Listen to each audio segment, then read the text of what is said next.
Everybody's asking what happened to Rodley Strain. Well, I'm going to tell you, so you need not look any further. It has been reported by the Nashville police that Rodley Strain was found without his pants and boots on. It was also reported that his debit card was found at the edge of the bank of the lake, as well as his wallet was not on him. So we can rule out a mugging or a robbery or some random individual attacking him. We can rule that out.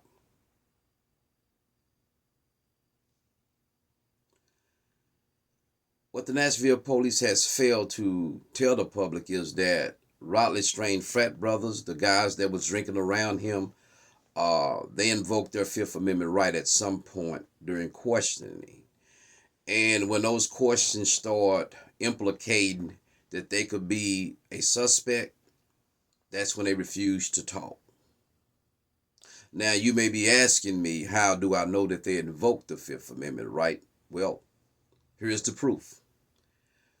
We have not heard anything as to what they was doing prior to going to the bars, whether they was drinking or not and partying prior to going to those bars. Another telltale sign that they did not help look for him. They was partying during the time that Rodley Strain was missing. They showed no interest whatsoever. So now let me tell you what I believe happened. I believe that one of his frat brothers, well, I don't believe that. I know that. But for the sake of the video, all the circumstantial facts indicate that his frat brothers murdered him. Now, before I go any further, let me prove something to you. This is no random stranger that put something in Rodley Strain's drink at some point at one particular bar. And here is why. By virtue of the fact that he's with a crowd, a lone individual would not drug this guy because they know he's with a crowd. They wouldn't be able to get him alone. So we can rule that out. He wouldn't be an easy target for that. So it was somebody in his circle that he trusted, that was close to him, that drugged him. Of course he was drugged. At some point, leaving out, he was drugged. And I believe as they bar hop or prior to going to the bar, they bought a bottle or they bought something and they was drinking out of cups and he got the drug. Now keep in mind, people, I don't think that his frat brothers killed him. I know that somebody in his fraternity close to him murdered him. This is why you don't really hear them speaking out or talking. They have invoked their Fifth Amendment right. It's common sense, people. You're looking too hard at something that's right in front of you. None of them has came out and spoke about, hey, this is what we was doing that day. This is what we're doing. Because they murdered this man. Now, the question is, who would know how to follow him? He didn't walk and fall in no lake. He didn't do that. The person that followed him knew him, that stayed with him at the hotel. And they followed him close enough out of the camera range. This was premeditated because they was able to see where the cameras were, they wouldn't catch it. So even though Rodley Strain was stumbling and falling, he knew exactly, he was lucid enough to know where he was going. So he didn't walk into no lake, okay? Because there's telltale signs that his debit card over here, the wallet wasn't on him. So why would his pants and boots be taken off? What happened? Well, Is it a possibility that he was sexually assaulted by somebody? I think so. See, I have to take it a step further when the police say he was found without his pants and boots on.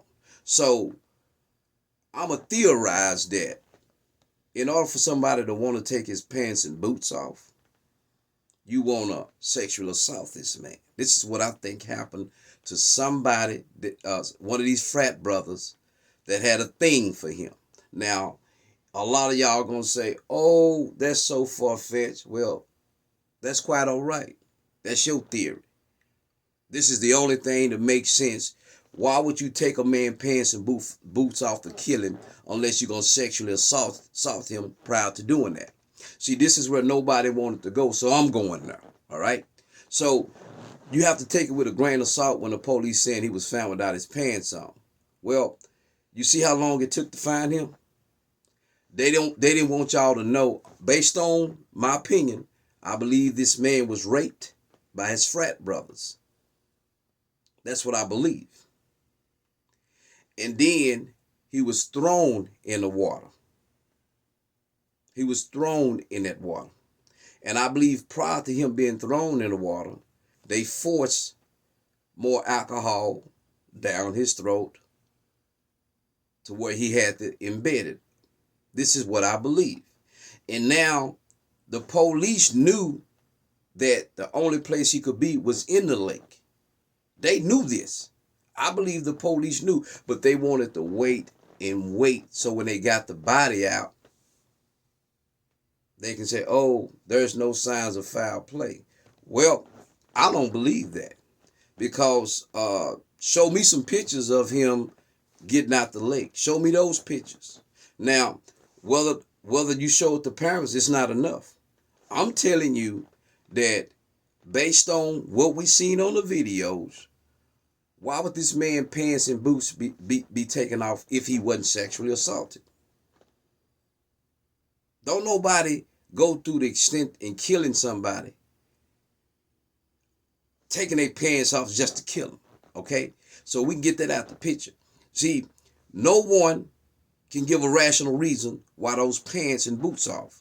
This theory that he walked into the lake and the pants came off, ain't no evidence of that. That's a theory. But there's evidence that he walked from that bar and got close to the hotel, was able to text his mother, okay, was able to walk. So when he got there, he did not walk. His wallet didn't just come out. His debit card didn't end up there. So this was somebody there that he knew. And somebody followed him that knew the route. And they knew how to stay out of sight. They didn't help look for him. They were still partying when the family was looking for him. So why would these friends act like this here, knowing that this man is missing? That's because some of those frat brothers, or all of them, knew he was dead, knew what happened to him. And based on information and the belief, the Nashville police knew exactly where he was at. But they didn't want to find him because they knew it would implicate the frat brother, because I believe that they know he was sodomized, he was raped. That is my theory. So since nobody went there, I have. Welcome back to Speak Van Holding. Y'all have a nice morning.